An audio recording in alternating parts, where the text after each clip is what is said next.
All right, hello everybody, welcome. Today we're going to be going through a quick kind of demonstration of how to get into crow pose and then also some preparatory steps that you can take if you're feeling a little uncomfortable, a little shaky during any phase of the process. So, first things first, crow pose, if you've never run into it before, is a great arm balance. It's really one of the foundational arm balances that we have in the Vinyasa yoga practice. It looks a lot scarier and a lot harder than it actually is. The number one thing that I want you to remember in this arm balance and in any arm balance that you're trying to get into is that really it's only about 30% arm strength. Most of the stability is coming from your core and from your legs. So an arm balance is kind of a misnomer. It's really a full body pose like anything else that we do in yoga. So the number one goal is to work with the entire body, to work with the breath, to find a place that feels comfortable and that feels safe. So I'll demonstrate the pose first, and then I'll break down how I get into it, and then we'll go over some preparation movements that you can take to kind of build up the strength and the stability needed to get into crow pose. So, the basic posture is going to be one that you find first maybe from a forward fold.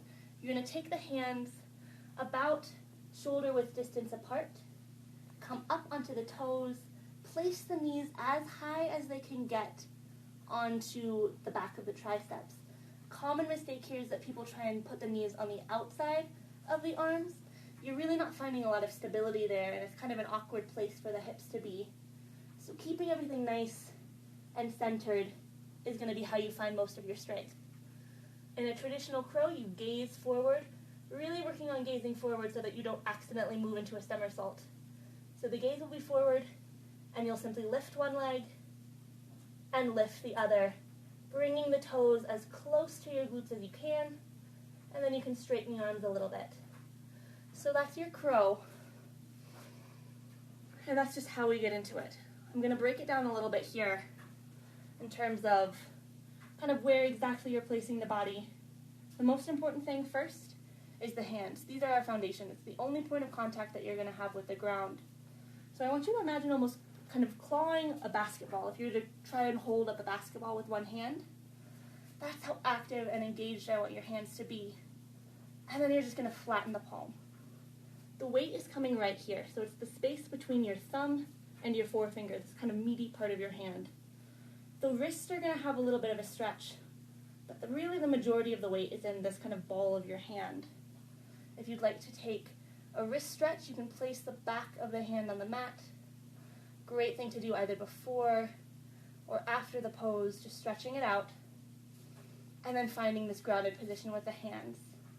Again, it's going to be stacked directly underneath the shoulders, and the elbows are bending straight back, not out to the sides. So you're imagining them hugging in against the torso. To find a great placement, bend the knees as much as you need. So you don't necessarily need to come from a straightforward fold. Find as much of a bend as you need. I like to keep the feet together so it naturally sets up my hips and my legs for where I'm going. So keep the feet together if you can, and then place that really active, energized, gripped hands down. From here, you're going to walk the feet in if you need, and then lift up onto the toes. This lifting motion does two things. It gets your knees a little bit closer to where your shoulders are, and it helps activate and pull in the low belly. So this is really a core move here. When you're hugging in, you're engaging the core, squeezing the low belly, hugging almost the rib cage to the hips, and then you're walking the knees up to the shoulders. From here, you're going to shift forward a lot. So notice how my elbows are already bending. My gaze is forward. And maybe you just lift and lower, alternate, come down, stretch it out. Great place to be, great place to stay if that feels comfortable for you. If you're ready to move into the full pose, you're really finding the lift, the hug, and then the shift forward. And then you pull the knees in, continuing to squeeze the glutes, squeeze the core. I like to point the toes and pull them in a little bit more, and then press through the space between your shoulder blades. Hold for as long as you can and then come down.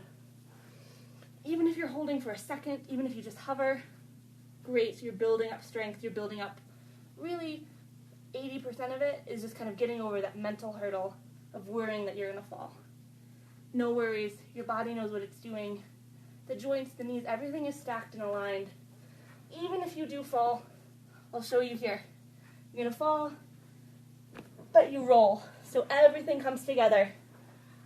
It's an okay place, and it's okay if you fall out of it a couple times. Now, if that feels a little bit strange, if you don't want to move into crow today, or if you're slowly building up the strength to get there, there's a couple things I'll show you to kind of prep for crow. So the first thing is a modified chaturanga. So you're going to find kind of a high plank with your knees down. Huge mistake here is to let the elbows kind of hyperextend. If you are really kind of flexible in the joints like me, easy place to be, and that's somewhere where we can get a lot of injury. So if you're someone with hyperextension, or if you tend to place kind of a lot of pressure on your joints, find a subtle bend, even just in this holding position here. This is a wonderful place to stay if you're kind of building up core strength. If you're ready to move into arm strengthening, shoulder strengthening, you're going to move into a Chaturanga Pushup.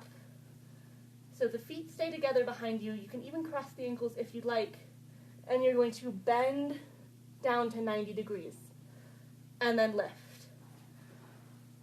When you're doing this, sometimes it's helpful to come from a standing position or seated position. And you're just working the elbows back and down.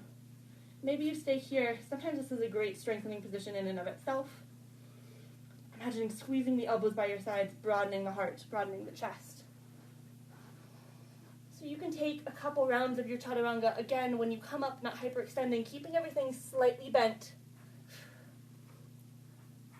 And you breathe out as you lift. So that's option one. Great place to strengthen the arms and the shoulders. If you're finding that you'd like a little bit more strength in the core,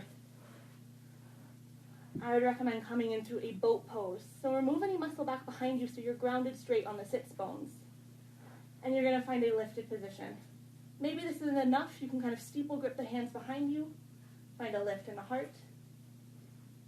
Maybe you start to walk the hands underneath the knees, finding that lift. Notice how I'm not arching down. My low back isn't curling out. It's a strong, straight spine. Maybe even squeezing the shoulders just a little bit. You can stay here, or maybe lift a leg, alternate. Notice how I shift back just a little bit to kind of counterbalance, but I'm not collapsing. Maybe eventually you find both legs lifted. To help prepare for your crow pose, a tendency is to let the knees kind of fall out to the sides. One thing that you can do is just imagine gluing them together. Sometimes, if it's not a little bit too much, I even like to take maybe a thin book, place it between my knees, and I squeeze, squeeze, squeeze. This helps me keep everything lifted, reminds me to hug in. It engages the low belly and engages the inner thighs. So you can stay here, hands can be under knees for a little bit more, arms overhead. So just practicing that, working on maybe getting up to holding for 30 seconds, maybe even holding 45 seconds, and doing that maybe 2 or 3 times with a rest in between. The last thing that we're going to kind of work on is a boat pose variation. It's one of my favorite, actually. It's a little bit strange, it's a little bit funky, but it's going to be essentially like a crow pose. So there's 2 ways of doing it. The first is from a seated position. You're going to bring the elbows forward, hugging everything in. Maybe you stay here. This is actually can be a tricky posture if you focus on breathing. Every time you breathe, contracting the core. Maybe keeping the elbows glued together, glued to the sides. You start to lift through the heels, lift the hips. So you're still hugging in. You're finding just a little bit of a rounding through the upper spine, but the core is nice and long and lifted. You hug, hug, hug. Great place to be. You can also find this from the mat. So you'll roll yourself down, find a seated position, and then find kind of like a reverse tabletop. So the knees are going to be stacked directly over the hips, Notice if there's this natural space that wants to grow between you and the mat. You're squeezing the belly in, you're hugging the back down. Notice if the knees are falling out to the sides again, can you squeeze it together? Arms will lift up overhead. And then scooping out the low belly, you're going to hollow out and up, lifting, and maybe work to place the knees on the back of the triceps. The gaze will be up. It's just a hold. Every time you're going to see if you can lift and scoop a little bit more. Squeeze, squeeze, squeeze.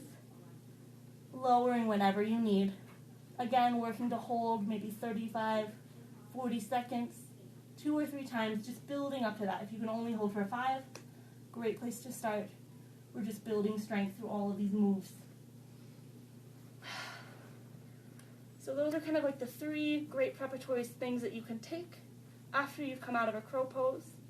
Work on just finding a gentle wrist stretch, maybe side to side, maybe wiggling the fingers, maybe even finding a gentle finger stretch, steeple fingers, and then concluding an arm balance. I always like to take a child's pose.